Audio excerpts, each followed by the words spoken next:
मुंबईसह राज्यातील 29 महापालिकांच्या महापौर पदाचे भवितव्य आज ठरणार आहे. मंत्रालयात आरक्षणाची सोडत काढली जाणार असून त्यातून अनेक शहरांमध्ये महापौर पद महिला उमेदवारांसाठीच राखीव होणार आहे.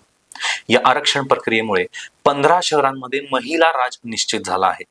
त्यामुळे स्थानिक स्वराज्य संस्थांमध्ये महिलांना नेतृत्वाची मोठी संधी मिळणार असून राजकीय समीकरणांमध्येही मोठे बदल होण्याची शक्यता आहे. मुंबई, पुणे, ठाणे, नाशिकसह अनेक महापालिकांमध्ये कोणत्या पक्षाला महापौरपद मिळणार हे आरक्षणावर अवलंबून राहणार आहे. त्यामुळे सर्व राजकीय पक्षांचे लक्ष आजच्या सोडतीकडे लागलंय. या सोडतीनंतर महापालिकांच्या नेतृत्वात नव्या चेहऱ्यांना संधी मिळणार असून शहरांच्या विकासाच्या दिशेने नवीन निर्णय अपेक्षित आहेत. विशेषतः महिला माध्यमातून सामाजिक, शैक्षणिक आणि आरोग्य क्षेत्रात सकारात्मक बदल घडतील अशी अपेक्षा व्यक्त केली जात आहे.